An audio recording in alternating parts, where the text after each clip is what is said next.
And welcome back to another episode of Outcasts 2 Icons with me. End of sentence. Of course, if you enjoyed the series so far, drop a like on the video, helps out the channel and all that jazz. I do love how many more algorithm ultra comments there were on the last episode when there quite literally was quite a lot more ultras going around because of the eternal derby. But today we're starting with Mehmed Kurdic, a very old looking 22-year-old, you might say. But that's not the reason we're showing him. The reason we're showing him is because he has gone and got it. It's happened again. I'm not even joking. How can I show you this properly without having to, where is it? Medical report. Yep, that's right. He's been on a jet ski. I swear to God, the only nation that we've managed to avoid the jet ski injuries at was when we were in Hungary. Is it like the game's just like, well, there's not an obvious coastline, so how are they going to get any? He's just been up and down the Dalmatian coast, and presumably, well, it's happened again, friends. That's 4 out of 5 clubs now.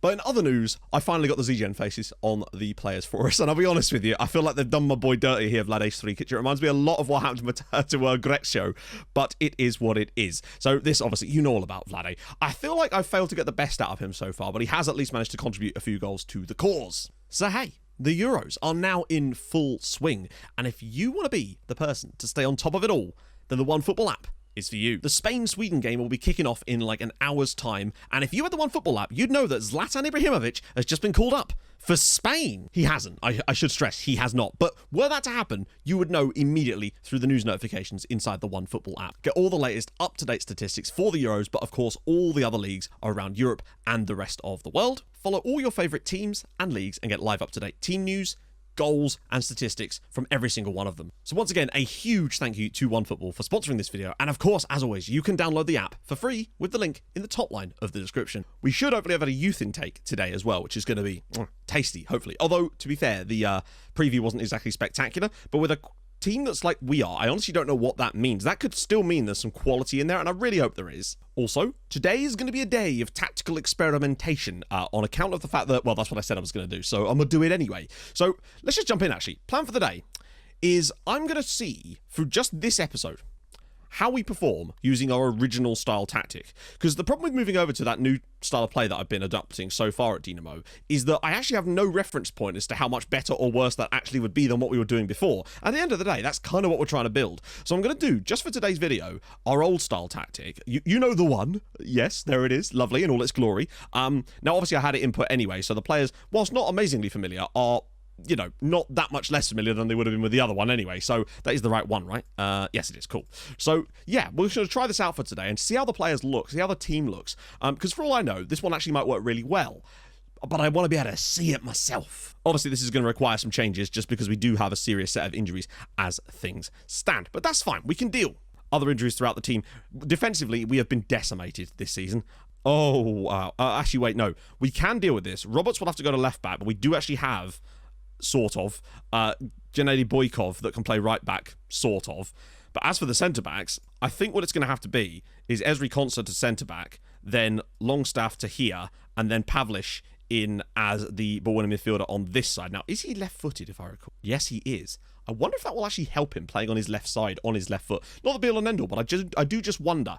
And everything else, I think I'm okay with. I think. I just can't wait to have Ivica Hodak back. He is going to be so important. Kem Campbell as well. Because you can see we're really starting to scrape the barrel as far as who we can even have in our team at the moment. We can basically just about field a bench. Although Candelario, I'm going to get him off as well because he ain't playing. So we'll get Robert Ivanovic onto the bench as well. So we are literally down to bare bones here. But we do have a nice little run of home games coming up, particularly against slightly weaker sides now. That being said, we still have to make sure we get the results, quite simply. And I just want to see if the team plays a little bit better, if I see any nicer passing moves, or even if I just see something that gives me an idea of something we could maybe put into the other style of play as well. It's all about just experimentation, and we're in a position to do that, so let's take advantage of it. There are some big-ass palm trees in the background too. You love to see it. As we are, well, only 11 points clear at the top of the league with 11 games to go. Or is it 13 points? Regardless, it's a relatively large points tally, and all we really have to do, I'd say, is be consistent for the rest of the season. And I'm okay with that. I do feel like us winning the title this year is going to be somewhat asterixable, given that... Are we about to win a... Matty Longstaff looks like he might have won us a penalty inside 30 seconds. If this is actually given, this might be the quickest penalty I've ever seen. 22 seconds, I think it was on the clock. In the game against Harju to be given a penalty and it bailed us out. Go on, give it to him. Go on. Yes! I think that might well have actually been a pen, in fairness. Vlade Strikic, a chance to step up and give us the perfect start to the day. literally inside 2 minutes, we could give ourselves the lead and a nice level of comfort. And it's a really not very good penalty from Vlade Strikic, but it doesn't matter because it's 20 goals for the year for big Vlad. Boykov. Watch us go win like 9-0 now or something. Boykov again. Simic, nice football. Longstaff. Boykov. Oh, lovely stuff. On the side for Simic again. Back for Boykov. Nice build-up. Oh, wow. Surely. Oh, my giddy bloody aunt. It's 2-0 and Matty Longstaff. Not his first goal of the season, but his first goal for us, I think. And that is a really nice finish. And we are leading 2-0 now after 3 minutes. Okay. But the passing here on the edge of the box was so damn composed. They just waited for the perfect moment. Longstaff has a lot of work to do here. The keeper is completely unsighted, and it's 2-0 to Dinamo after 3 minutes. Come on, lads. Some might call that a good start to the game. Colin Roberts now with the corner.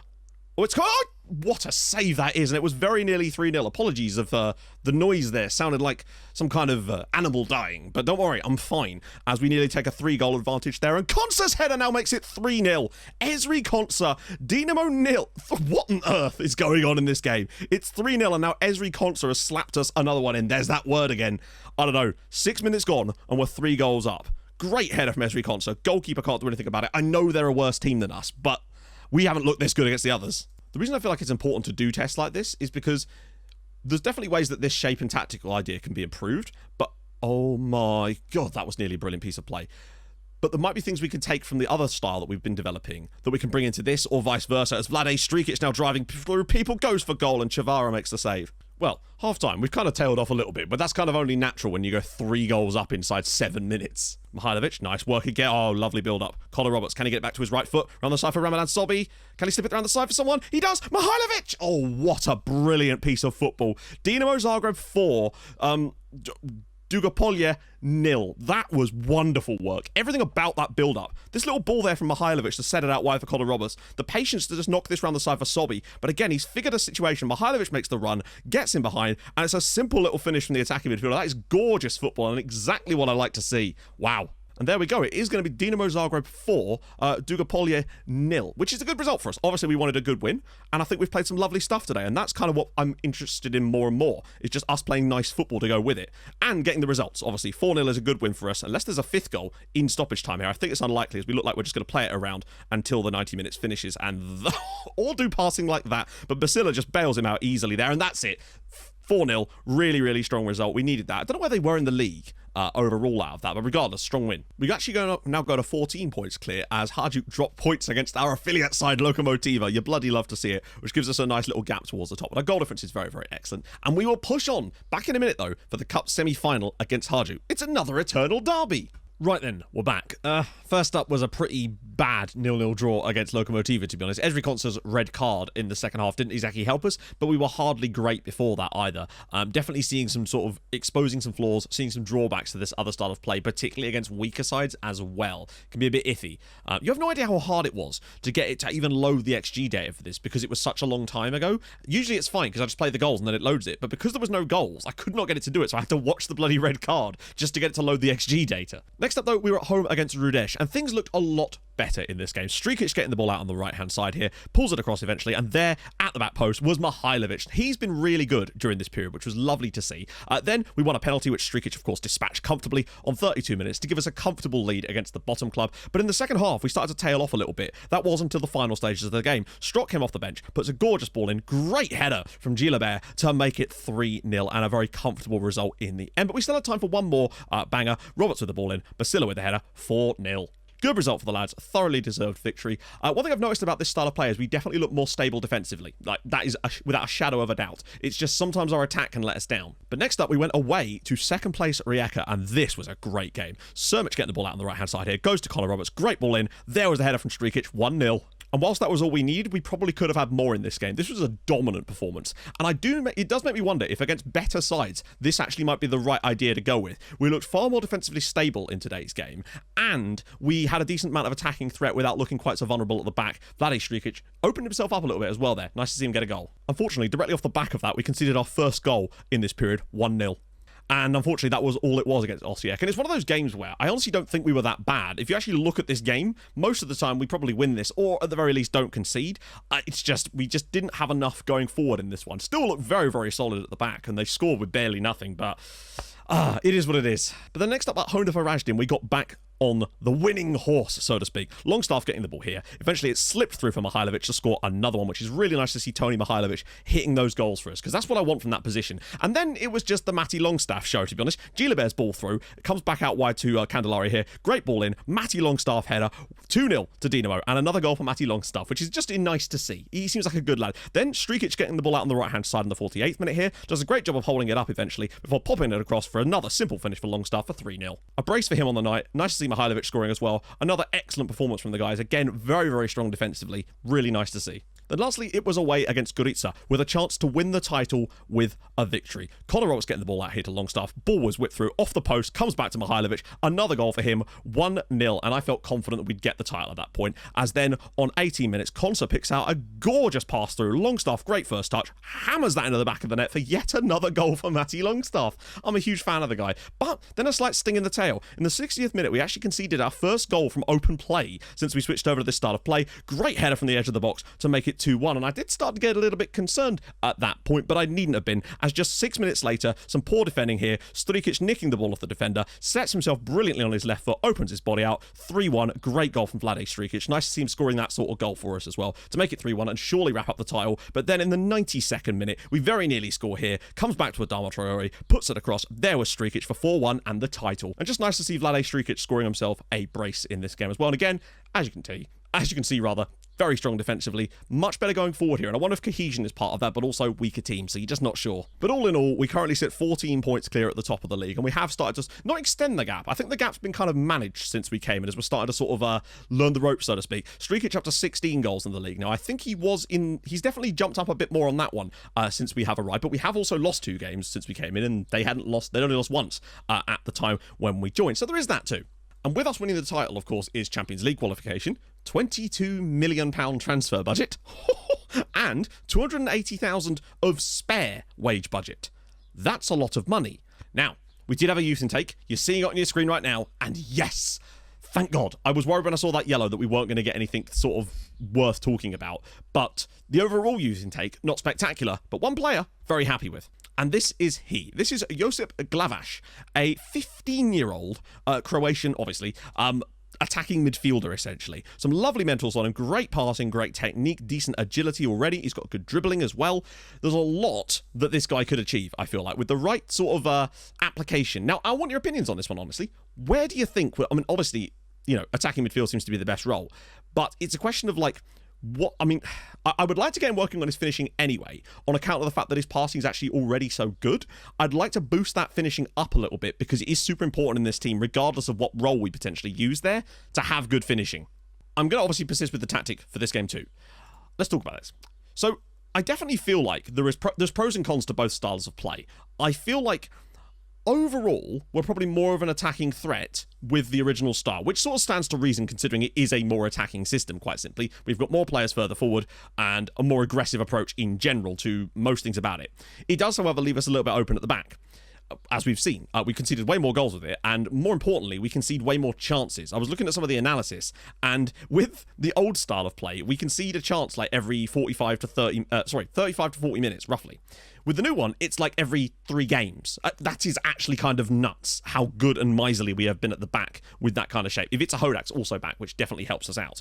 So I honestly feel like next season, we may end up playing a kind of hybrid between the two, taking some of the things I like from this one and bringing some of the stuff over from the other one, maybe a more aggressive press, but not having the same high defensive line and offside trap kind of situation. I wonder if just a more neutral style, but with a more aggressive press, could definitely get us the ball back a little bit quicker. Pavlish is not quite back yet, but I'm excited for when he does. Longstaff has been spectacular. I've enjoyed him tremendously over this period. So it's kind of harsh on Kem Campbell, if I'm honest, but Longstaff's he's got 5 goals now. He's scored 4 goals in this one little off-camera period, I think. But honestly, I think same lineup for today. For the next video, I might mess around with my alternate hybrid idea for the final few games of the season in the league, particularly as we'll already be champions by that point. But the question is, can we get to the cup final? And that's what we've got to try and do today. And you saw how we played against these guys last time. I honestly felt like we were a bit lucky to get out of that game with a point, if I'm honest. I know they had a penalty as well, but still, I think that we were still a bit fortunate. So I want to see if today is going to be any stronger for us. but I am excited about the fact that Pavlish has looked so good in that ball winning midfield role that it gives me the confidence to be able to move back Konsa into our back three, or back two rather, into our centre back pairing, so to speak. And I like the fact that we can do that because Hodak's fantastic, but it just gives us that bit more depth now. Plus, it means that Konsa can play in either role if we need him to. The key thing for me is looking more defensively solid than we did in the first game against them, because we definitely were a little bit too open. And I also wonder if maybe with the other style of play, having it on attacking as the default is maybe a little bit overly aggressive and might actually limit some of the things we want to do, because it does sort of up passing directness, even though it's only tiny bits, it does kind of do that. Simic. Oh, nice work. Strikic! Good work there from Vlade Strikic. Found himself in a nice position. Possibly could have done better with that even. Well, 20 minutes gone so far, and it's been all us, which is very different to how the previous game went. Now, obviously, oh, God, that is awful. And Hodak's been sold an absolute shitter there. He's going to have to fly back. If anything, I think Basila's going to have to come across and cover this. Please don't foul him. Please don't foul him. Please don't foul him. What a tackle from Enzri Konsa. And a great piece of... Oh, my God. Sorry, what? If anything, the Konsa tackle was way more of a penalty than that. Didn't we get a stupid penalty given against us against these guys last time? Abo Eshek steps up and he scores. And I'm almost certain that we got given a penalty that I was a little bit sussed about last time against them as well. And now they've been given one here. First chance of the game for them, and it's a bloody penalty again. Oh, dear. Okay, plenty of time to dig this out. We were on top before, so let's just get back on top again. Find ourselves a quick equaliser. Oh, Gilbert's already through. Goes for goal, and the goalkeeper's able to pat that into the ground. Driving forward. Oh, wait, I think the penalty might be... I think our penalty against them might have been the dodgy one as it goes, actually. So it might just be this evening it out a little bit, in fairness. Oh, brilliant work from Longstaff. Square it, Matty, please! Yes! Vlade Strikic in the derby does it again. He scored the penalty against them last time, and now he does it in front of the home fans. That was all on Matty Longstaff. That right there was brilliant pressure. And I do wonder if that's what I mean. We could add that to our tactic. Not that I've been using it here, but great pressuring here. Takes the ball off the defender. I thought he was going to shoot, but he goes past his man, and Strikic is there to slide that into an empty net for 1-1. Brilliant work from Vlade Strikic, and we're back in it. Come on. Imagine if we got in front before half-time. Roberts on his right foot here. Could maybe cut back across. Win a penalty of our own. And it's Simic! Oh, it's in! It's in the back of the net, and Vlade Strikic just bundled it over the line for 2-1 to Dinamo on the stroke of half-time. He doesn't look anywhere near as bothered about that one. If anything, I think he's just gloating. I can imagine if we could zoom in on his face, he'll be smug as a bug in a rug right now. Great work from Connor Roberts here to just drive into the box. But how on earth did this go in? The shot comes in. Oh, wow. It's kicked against our player, I think. And then Strikic is just stooping low to head that home for 2-1 to Dinamo. Come on. Okay, well, the end of that half was certainly taken off. 42 and 45th minute goals from Vlade Strikic. Come on, that's huge. Really, really pleased for him. That's back-to-back braces in games too. That's massive. Suffering the adversity of a bit of a dodge penalty to dig deep and come back and get themselves in front before half-time has even come about. Simic, around the side for Strikic again, goes for goal, and he is finding some little pockets today. Out wide for Gilbert again. Oh, nice pick out for Matty Longstaff. Round the side for Strikic again. Back for Simic. He's got to go back post here. All the way through! And it's in the back of the net, and it's Cesar Gilbert. Dinamo Zagreb 3. Hajduk Split 1. And what a 7-minute spell of football. Brilliant work from Gilbert here to start this one off. Finds Longstaff, but that ball around the side for Strikic, and he doesn't shoot. Pulls it back for Simic. It's a great ball in. A little deflection, and goalkeeper can't keep it out. And we're now 3-1 up in the derby. Oh, that's better. Still plenty of time to go here. Teklic, they're going to have to throw something at us here. It's a great clearance, and Gilbert will pick this up. They haven't tracked him properly. He could set us away here. Oh, imagine if Strikic scored a hat-trick in the derby. Oh, dangerous tackle, but he's just leapt over it, Gilbert here. He's all the way through, and it's come back to him and he's hit the post, and on the rebound, Rocco Simic makes it 4-1 to Dinamo Zagreb. Oh, this is brilliant. Wow. I'll be honest with you, I thought that this tactic would give us a chance at being at the top side in this game, but to suddenly go in less than 10 minutes from a goal down to 4-1 up is mad. Great. I mean, he's just played it off the post, and even Simic is getting in on the action now. 4-1. And the flares are off, and I'm not even close to surprised. I don't know what the biggest derby victory in between these two is. Why is Ezri Konsa on the edge of the area there? That's not how I would have wanted it. Strange that. Strikic, he's got a back post pass potentially. Adama Traore now. Finds it around the side for Strikic. He's in. Can he shoot? Oh my god, what a pass from Vlade Strikic. He picks out the new substitute, Ramadan Sobhi, off the bench for 5-1 Dinamo. I must know, I'm going to have to look this up afterwards, what the biggest victory in the Eternal Derby is. But this is all about Strikic and Adama Traore. Great pick out, but he could probably shoot here. But instead, he's unselfish and rolls that across for Sobhi to slide home for 5-1. Come on! Just all I can say is well done, everybody. What a turnaround. 5-1. I think this is our biggest win since we came to the club, and it's against our biggest rivals. Ramadan. Into the box for... Oh, God. Here we go. Here comes the passing plays. Traore. Long staff! And it's well saved by the goalkeeper. Dinamo Zagreb 5. Hajduk Split 1. Went behind in the first half, and in like a 10-minute spell scored 4 goals, added a 5th one later on with just pure quality and class. I mean, this is what... Oh, I love this. I love this team already. Just stuff like this is just making me adore them already. Basila kicks it out of play, and not only are we going to be champions, but we're going to get a 5-1 victory in the derby to knock these lads out of the cup and potentially get a chance at doing a double to go along with it. As Strikic picks this ball up, I don't know why we're still playing, but Strikic is now flying along, and there we go. It's the final whistle. 5-1 to Dinamo. The referee runs over, presumably to stop the fans from running onto the pitch. I don't even care. What a turnaround that one was. 5-1. Wow. What pleases me the most is that Strikic has managed to start finding goals in this tactic, even though playing in that role. This is exciting. So. Next episode, what we're probably going to do is a couple of games off camera first, then come back for the Hajduk game, because it's another derby, and then do the final as the 2 live comms. It's a bit weird, I realise, but I think that's the best way to structure this. That way we get to see it all. So, if you've enjoyed this episode, I hope you have. I'm actually quite pleased with the way this is going at the moment. Now we're really starting to find a little bit of form. Drop a like on the video. That'd be awesome. If you're new to the channel, subscribe. That'd be sick too. I stream on Twitch Tuesdays, Thursdays, Saturdays, so go follow there as well. And I'll see you guys tomorrow for the cup final, and obviously to see how other teams have got on. Watch Unai Emery have taken Osasuna into Europe now. Anyway, I'll see you guys soon. Thank you so much for watching. Hold your gun. Capybara. Bye-bye.